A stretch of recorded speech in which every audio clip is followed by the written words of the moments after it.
একটা প্রতিষ্ঠান তার ব্যাংক সম্পর্কিত লেনদেনগুলো নগদান বইতে লিপিবদ্ধ করে এবং ব্যাংক ব্যক্তি বা প্রতিষ্ঠানের হিসাবগুলো যে বইতে লিপিবদ্ধ করে সেটিকে বলে পাসবই। এই পাসবই এবং প্রতিষ্ঠানের নগদান বইয়ের উদ্বৃত্তের যদি কোনো গরমিল থাকে সেই গরমিলগুলো ঠিক করার জন্য ব্যাংক সমন্বয় বিবরণী প্রস্তুত করা হয়। ব্যাংক সমন্বয় বিবরণীগুলো প্রস্তুত করে প্রতিষ্ঠান। ওকে, তো এমসিকিউতে প্রায় সময় থাকে যে ব্যাংক সমন্বয় বিবরণী কে প্রস্তুত করে, আনসার হচ্ছে প্রতিষ্ঠান। আরেকটা প্রশ্ন থাকে যে পাসবই বা ব্যাংক বিবরণী কে প্রস্তুত করে, সেটার আনসার হচ্ছে ব্যাংক। আচ্ছা, আমরা মূল টপিকসে যাই, সেটি হচ্ছে ব্যাংক সমন্বয় বিবরণী, সেটা তৈরি করে প্রতিষ্ঠান। দুটি পদ্ধতিতে এই ব্যাংক সমন্বয় বিবরণী প্রস্তুত করে, একটি হচ্ছে একক জের পদ্ধতি, আর একটি হচ্ছে সংশোধিত জের পদ্ধতি। ওকে, তো আজকে আমরা আলোচনা করব একক জের পদ্ধতি। দেখো, প্রতিষ্ঠানের নগদান বইয়ের দুই ধরনের ব্যাংক উদ্বৃত্ত থাকতে পারে, একটা হচ্ছে ব্যাংক উদ্বৃত্ত অর্থাৎ ডেবিট উদ্বৃত্ত, আরেকটি হচ্ছে ব্যাংক জমাতিরিক্ত বা ব্যাংকের ক্রেডিট উদ্বৃত্ত। ওকে, তো আমরা এই ব্যাংক সমন্বয় বিবরণী করার জন্য একক জের পদ্ধতিতে ব্যাংক সমন্বয় করার জন্য যে কোনো একটা উদ্বৃত্ত দেয়া থাকলেই আমরা ব্যাংক সমন্বয় বিবরণী প্রস্তুত করতে পারি, অর্থাৎ একক জের পদ্ধতিতে ব্যাংক সমন্বয় বিবরণী প্রস্তুত করতে পারি। তো তোমাদের অঙ্ক করার সুবিধার্থে এখানে 4টি উদ্বৃত্ত দিলাম, যে প্রতিষ্ঠানের নগদান বইয়ের ব্যাংক জমার উদ্বৃত্ত যেটাকে বলে ডেবিট উদ্বৃত্ত, আরেকটি হচ্ছে নগদান বইয়ের ব্যাংক জমাতিরিক্ত অর্থাৎ নগদান বইয়ের ক্রেডিট উদ্বৃত্ত। আবার এই দুটিও থাকতে পারে যে পাস বইয়ের ব্যাংক জমার উদ্বৃত্ত অর্থাৎ ব্যাংকে যে বইতে লিপিবদ্ধ করে সেটি হচ্ছে পাস বই, ওই পাস বইয়ের ক্রেডিট উদ্বৃত্ত, অথবা থাকতে পারে পাস বইয়ের ব্যাংক জমাতিরিক্ত অর্থাৎ পাস বইয়ের ডেবিট উদ্বৃত্ত। এই 4টির যে কোনো একটি উদ্বৃত্ত প্রশ্নে দেয়া থাকতে পারে। ওকে, কখনো কখনো দুটি উদ্বৃত্ত দেয়া থাকে, তো একক জের পদ্ধতিতে অঙ্ক করার জন্য একটি উদ্বৃত্ত থাকলেই এনাফ। তো আমি সিরিয়ালটা এইভাবে দিয়েছি যে নগদান বইয়ের ব্যাংক জমার উদ্বৃত্ত হচ্ছে 1 নাম্বার, নগদান বইয়ের ব্যাংক জমাতিরিক্ত হচ্ছে 2 নাম্বার, পাস বইয়ের ব্যাংক জমা উদ্বৃত্ত সেটা হচ্ছে 3 নাম্বার, আর পাস বইয়ের ব্যাংক জমাতিরিক্ত হচ্ছে 4 নাম্বার। তো যদি অঙ্কে 1 অথবা 4 উদ্বৃত্ত দিয়ে আমরা যদি শুরু করি, তাহলে আমাদেরকে পাস বইয়ের সাথে মিলাতে হবে। 1 নং 4 নং উদ্বৃত্ত দিয়ে শুরু করলে পাস বইয়ের সাথে মিলাতে হবে, অর্থাৎ এই 1 নাম্বার নগদান বইয়ের ব্যাংক জমার উদ্বৃত্ত অথবা যদি পাস বইয়ের ব্যাংক জমাতিরিক্ত থাকে তাহলে আমরা পাস বই অর্থাৎ ব্যাংক বিবরণী যেটা আছে সেটির সাথে আমরা মিলিয়ে অঙ্কটি করব। আর যদি 2 অথবা 3 নাম্বার উদ্বৃত্ত থাকে অর্থাৎ 2 এবং 3 নং উদ্বৃত্ত থাকে, তাহলে আমরা প্রতিষ্ঠানের নগদান বই অনুযায়ী মানে নগদান বইটাকে ফলো করে আমরা যোগ বিয়োগ করব। ওকে, দেখো একটা স্ট্রাকচার, ব্যাংক সমন্বয় বিবরণীটা এই স্ট্রাকচারে করতে হয়। ওকে, তো এইভাবে লিখবা যে প্রতিষ্ঠানের নাম ব্যাংক সমন্বয় বিবরণী, একক জের পদ্ধতি, যে সালের অঙ্কটি করব ওই সালের এবং যে তারিখে করছি সেই তারিখ। শুরু করব বলেছিলাম যে কোনো একটি উদ্বৃত্ত দিয়ে। এখানে এই স্ট্রাকচারটা আমরা শুরু করেছি নগদান বইয়ের ব্যাংক জমা বা নগদান বইয়ের ডেবিট উদ্বৃত্ত বলতে পারি, অথবা পাস বইয়ের ব্যাংক জমাতিরিক্ত বা পাস বইয়ের ক্রেডিট উদ্বৃত্ত বলতে পারি। ওকে, অর্থাৎ 1 অথবা 4 এর যে কোনো একটা দিয়ে যদি অঙ্ক শুরু করি, এই যে দেখো এই যে 1 অথবা 4 এর যে কোনো একটা দিয়ে যদি অঙ্ক শুরু করি, তাহলে কি বলেছিলাম যে 1 অথবা 4 দিয়ে অঙ্ক শুরু করলে পাস বইয়ের সাথে মিলাতে হবে। পাস বই যা করবে আমরা তাই করব। পাস বই যদি যোগ করে আমরা যোগ করব, পাস বই যদি বিয়োগ করে আমরা বিয়োগ করব, পাস বই যদি যোগ না করে, আমরা যোগ করেছি কিন্তু পাস বই যোগ করেনি, আমরা বিয়োগ করে ফেলবো। আমরা বিয়োগ করেছি কিন্তু পাস বই যোগ করেনি, ওকে, তো আমরা আবার যোগ করে ফেলবো। তো স্ট্রাকচারটা একটু ফলো করো। এখানে এই যে 4টা কন্ডিশন দিয়েছি যে ওইটার সাথে যোগ করতে হবে। নগদান বইয়ে যেগুলো যোগ করা হয়নি সেগুলো যোগ করব, নগদান বইয়ে যেগুলো ভুলে বিয়োগ করা হয়েছে সেগুলো যোগ করব, পাস বইয়ে যেগুলো বিয়োগ করা হয়নি সেগুলো আমরা যোগ করব, পাস বইয়ে যেগুলো যোগ করা হয়েছে সেগুলো আমরা যোগ করব। এই হচ্ছে যোগের আইটেম। ওকে, মাথায় রেখো, যদি নগদান বইয়ের ব্যাংক জমা অথবা পাস বইয়ের ব্যাংক জমাতিরিক্ত দিয়ে শুরু করি অঙ্ক, তাহলে এই 4টি যোগ করতে হবে। তারপরে কি কি বিয়োগ করতে হবে, বিয়োগ দেখো এই 4টি। নগদান বইয়ে যেগুলো বিয়োগ করা হয়নি, মানে প্রতিষ্ঠান যেগুলো বিয়োগ করে নাই সেগুলো বিয়োগ করব। নগদান বইয়ে যেগুলো ভুলে যোগ করা হয়েছে, মানে ভুল করে প্রতিষ্ঠান যোগ করে ফেলেছে, সেটি আমরা বিয়োগ করে ফেলবো। পাস বই যেগুলো বিয়োগ করেছে, মানে পাস বই অর্থাৎ ব্যাংক বিয়োগ করেছে কিন্তু আমরা করিনি বা প্রতিষ্ঠান করিনি, সেগুলো আমরা বিয়োগ করব। পাস বইয়ে যেগুলো বিয়োগ করা হয়নি, অর্থাৎ আমরা বিয়োগ করেছি কিন্তু ব্যাংক বা পাস বইয়ে এখনো বিয়োগ করেনি, সরি পাস বইয়ে যেগুলো যোগ করেনি,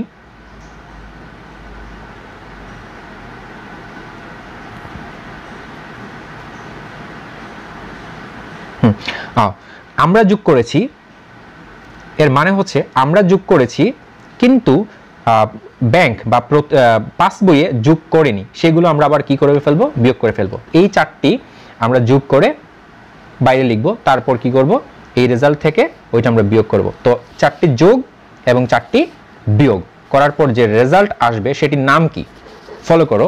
আমরা আবার প্রথমেতে যাই। দেখো, অঙ্কটি যদি শুরু করা হয় 1 নম্বর উদ্বৃত্ত দিয়ে, শেষ হবে এটা দিয়ে 3 নাম্বার দিয়ে, অর্থাৎ নগদান বইয়ের ব্যাংক জমা দিয়ে অঙ্ক শুরু করলে শেষ হবে পাস বইয়ের ব্যাংক জমা দিয়ে।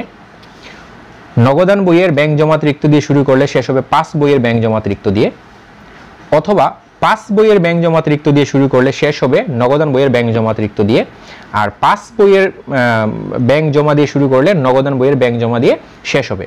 তো আমরা এই স্ট্রাকচারে যে কাজটা করেছি, নগদান বইয়ের ব্যাংক জমা দিয়ে যদি শুরু করি শেষ হবে পাস বইয়ের ব্যাংক জমা দিয়ে, আর যদি পাস বইয়ের ব্যাংক জমা দিয়ে শুরু করি, জমাতিরিক্ত দিয়ে শুরু করি, তাহলে শেষ হবে নগদান বইয়ের ব্যাংক জমাতিরিক্ত দিয়ে, অর্থাৎ এই উদ্বৃত্তটার নাম হচ্ছে এটি। কিন্তু এটা যদি বিয়োগ আসে, অর্থাৎ নেগেটিভ রেজাল্ট আসে, তখন উল্টো হবে।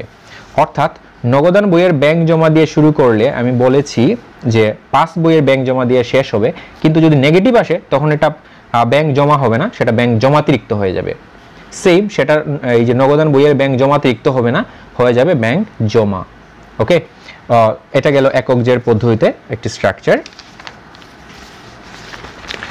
আরেকটি একক জের পদ্ধতির স্ট্রাকচার ফলো করো, সেটা যদি পাস বইয়ের ব্যাংক জমা দিয়ে শুরু করি অথবা নগদান বইয়ের ব্যাংক জমাতিরিক্ত দিয়ে শুরু করি, অর্থাৎ এটা হচ্ছে এই 2 অথবা 3, এই যে কোনো একটা দিয়ে যদি আমরা অঙ্কটা শুরু করি, তাহলে এগুলো যোগ করতে হবে, এই 4টা যোগ করতে হবে, এই 4টা বিয়োগ করতে হবে। তো কি কি যোগ করতে হবে বলেছিলাম, এই 2 অথবা 3 দিয়ে যদি শুরু করি, আমরা প্রতিষ্ঠানের নগদান বইকে ফলো করব। প্রতিষ্ঠানের নগদান বই যা করেছে আমরা তাই করব। এই যে 2 এবং 3 নং উদ্বৃত্ত দিয়ে শুরু করা হলে নগদান বইয়ের সাথে মিলাতে হবে। তো দেখো, পাস বইয়ে যেগুলো যোগ করা হয়নি, পাস বইয়ে যোগ করা হয়নি, প্রতিষ্ঠান যোগ করেনি, সেগুলো আমরা যোগ করব। ওকে, পাস বইয়ে যেগুলো ভুল করে বিয়োগ করা হয়েছে সেগুলো আমরা যোগ করব। নগদান বইয়ে যেগুলো বিয়োগ করা হয়নি সেগুলো আমরা যোগ করব। নগদান বই যেগুলো যোগ করেছে সেগুলো আমরা যোগ করব। আচ্ছা, বিয়োগের আইটেমগুলো দেখো। পাস বইয়ে বিয়োগ করা হয়নি সেটা আমরা বিয়োগ করব, অর্থাৎ ব্যাংকে যেগুলো বিয়োগ করেনি। পাস বইয়ে ভুল করে যোগ করেছে, অর্থাৎ ব্যাংকে যেগুলো ভুল করে বিয়োগ করেছে, যোগ করেছে, সেগুলো আমরা বিয়োগ করব।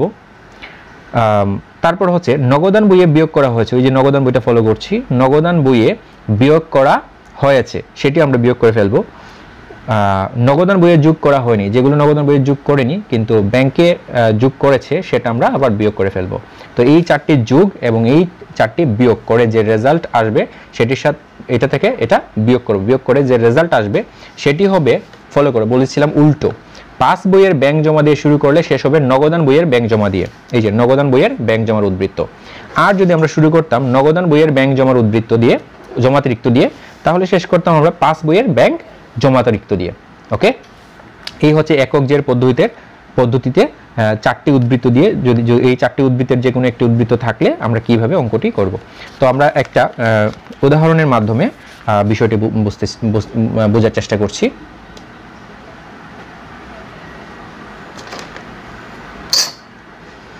এই অঙ্কটি খেয়াল করো, সেটি হচ্ছে রাজশাহী বোর্ড 2019 সালের অঙ্ক।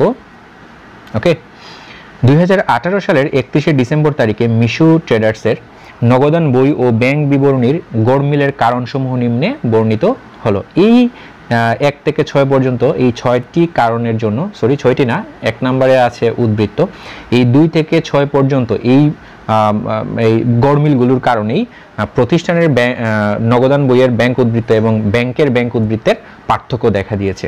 তো আমরা গ নাম্বারটা করতেছি। গ নাম্বারটা হচ্ছে 2018 সালের 31শে ডিসেম্বর তারিখে মিশু ট্রেডার্সের ব্যাংক সমন্বয় বিবরণী তৈরি করো। তো আমরা বোঝানোর চেষ্টা করছি ব্যাংক সমন্বয় বিবরণী, ওই জন্য আমরা গ নাম্বার অঙ্কটি করছি। তো এইভাবে লিখবা, মিশু ট্রেডার্সের ব্যাংক সমন্বয় বিবরণী, সেটি হচ্ছে একক জের পদ্ধতি, 31 ডিসেম্বর 2018। ওকে, তো বলেছিলাম একক জের পদ্ধতিতে যে কোনো একটা উদ্বৃত্ত দিয়ে আমাদেরকে শুরু করতে হবে। আমরা জানি 4টি উদ্বৃত্ত আছে, এর যে কোনো একটি উদ্বৃত্ত থাকলেই আমরা অঙ্কটি করতে পারবো। তো এখানে কি দেয়া আছে, নগদান বই মোতাবেক ব্যাংক জমার উদ্বৃত্তের পরিমাণ 31/12/2018-তে 40,000 টাকা, একটি উদ্বৃত্ত দেয়া আছে। ওকে, নগদান বই মোতাবেক, তো নগদান বইয়ের ব্যাংক জমার উদ্বৃত্ত লিখলাম, বা নগদান বই মোতাবেক ব্যাংক জমার উদ্বৃত্ত 40,000 টাকা। তো দেখো আমাদের স্ট্রাকচারটা,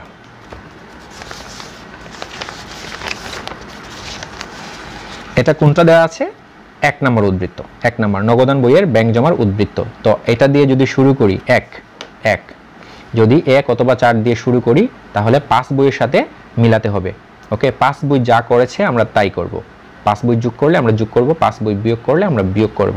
তাছাড়া আমরা যেগুলো যোগ করেছি, 5 বই যদি কিছু না করে আমরা আবার বিয়োগ করে ফেলবো। আমরা বিয়োগ করেছি কিন্তু 5 বই কিছুই করেনি, তাহলে আমরা এটা আবার যোগ করব। তো এটার স্ট্রাকচার আমরা দিয়েছিলাম এই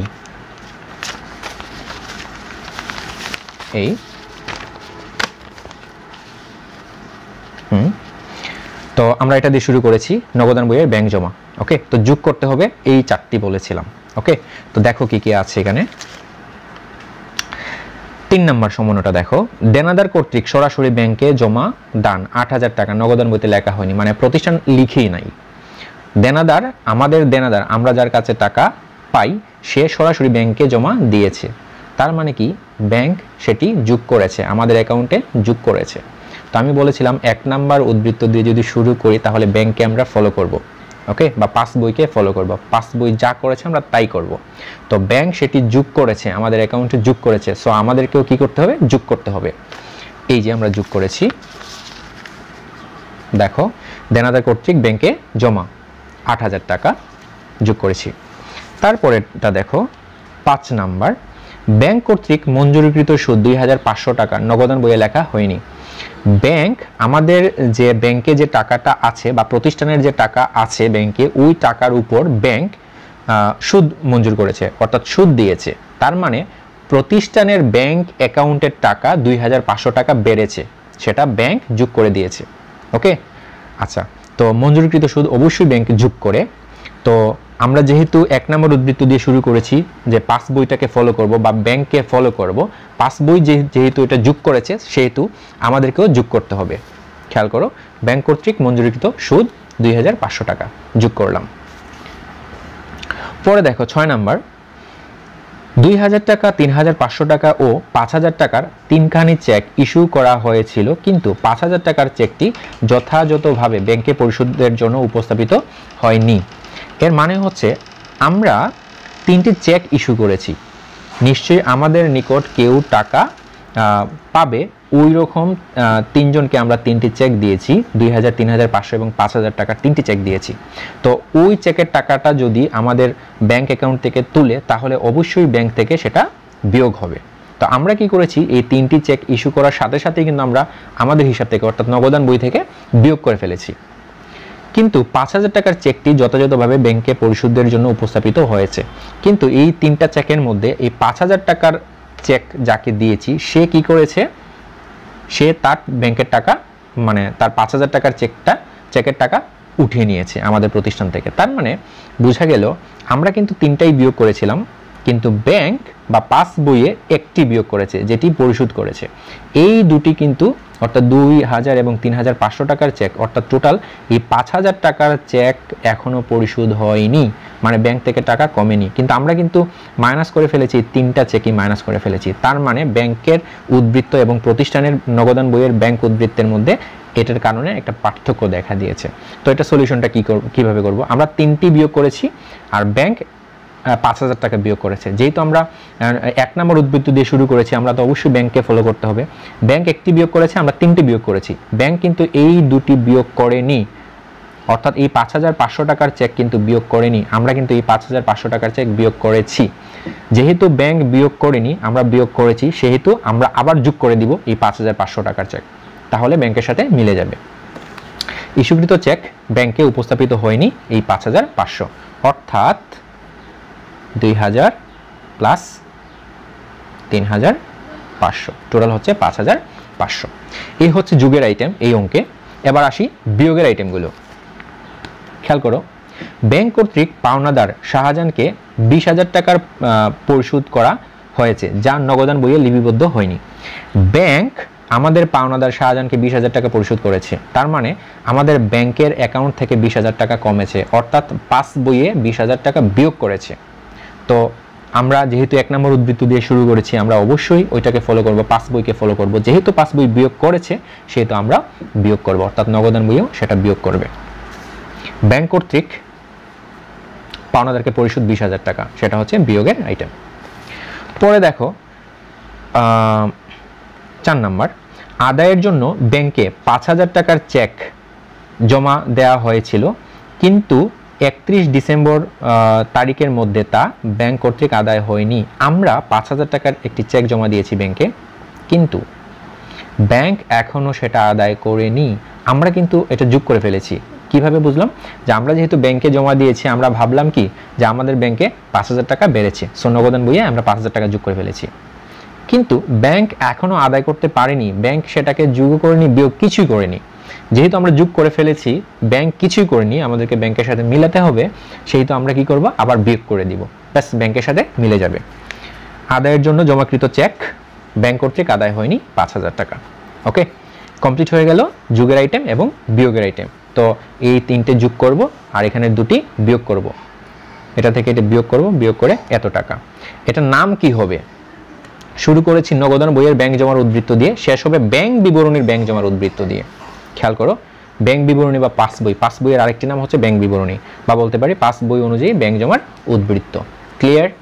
যদি এই 31,000 টাকা প্লাস না হয়ে মাইনাস ফিগার হতো, তখন আমরা এটা লিখতাম পাস বই অনুযায়ী ব্যাংক জমা না লিখে ব্যাংক জমাতিরিক্ত লিখতাম, অর্থাৎ যেটা থাকবে এটার উল্টোটা লিখব যদি মাইনাস ফিগার আসে। ওকে, এটি হচ্ছে রাজশাহী বোর্ডের অঙ্ক, রাজশাহী বোর্ড, এটি হচ্ছে রাজশাহী বোর্ডের অঙ্ক, রাজশাহী 2019 সালের, এটা হচ্ছে 6 নাম্বার অঙ্ক। ওকে, এটা ফলো করে তোমরা প্র্যাকটিস করো।